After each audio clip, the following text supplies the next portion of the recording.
ഏട്ടാ ഞാൻ ഒരു കാര്യം ചോദിക്കട്ടെ? ഏട്ടനെ കല്യാണത്തിന്റെ മുന്നേ ഉള്ള ലൈഫാണോ അതോ ഇപ്പോഴത്തെ ലൈഫാണോ കൂടുതൽ ഇഷ്ടം?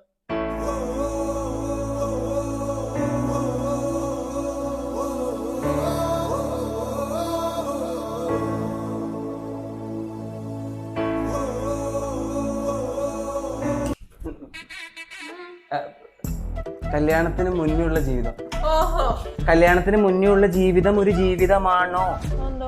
അത് എനിക്ക് ഇപ്പോഴാണെങ്കിൽ പാത്രം കഴുകാം, മോൾക്ക് ചോറും കറി ഉണ്ടാക്കി തരാം, പച്ചക്കറി മേടിക്കാൻ പോവാം, നിലം തുടയ്ക്കാം, അങ്ങനെ എന്തൊക്കെ പുതിയ കാര്യങ്ങളായിട്ട് എനിക്ക് കല്യാണം കഴിഞ്ഞിട്ട് പഠിച്ചത്. അപ്പൊ ഇതല്ലേ നല്ലത്. അപ്പോഴേ ഏട്ടന്റെ ഫ്രണ്ട്സിനെ ഒന്നും മിസ് ചെയ്യുന്നില്ലേ? എന്റെ ഫ്രണ്ട്സിന്റെ കേസിന് ഓർക്കാറും കൂടി ഇല്ല. അല്ലെങ്കിൽ അവന്മാരുടെ കൂടെ ഉണ്ട്, ഇടയ്ക്കിടയ്ക്ക് ചായ കുടിക്കാൻ പോവാ, ഇടയ്ക്കിടയ്ക്ക് ടൂറിന് വിളിക്കുക. എനിക്കിതാ ഇഷ്ടം, ഫുൾ ടൈം മോളുടെ കൂടെ. എന്തൊരു ഹാപ്പിനെസ്സാ. എനിക്ക് വേണ്ട, അതും കഴിച്ചോ. അയ്യോ ഫോൺ വരുന്നുണ്ടല്ലോ, ഒന്ന് എടുക്കോ. അവിടെ ഇരുന്ന് അടിച്ചോട്ടെ. അല്ല കൂട്ടുകാരനാണോ? ഫ്രണ്ട്സിനെ ഒന്നും മിസ് ചെയ്യുന്നില്ലെന്നല്ലേ പറഞ്ഞത്? പാത്രം കഴുകിയിട്ട് അങ്ങോട്ട് എടുത്താൽ മതി. 10 പാത്രം കൂടെ ഉണ്ട്. 3 പാത്രം കൂടി ഉണ്ട്. ഞാനിപ്പോ സോഫയെ കാണുവേ. പിന്നെ നാളത്തെ അപ്പത്തിനുള്ള മാവ് ഇട്ടിട്ടുണ്ട്, അതും കൂടെ ഒന്ന് അരച്ചു വെക്കണം കേട്ടോ.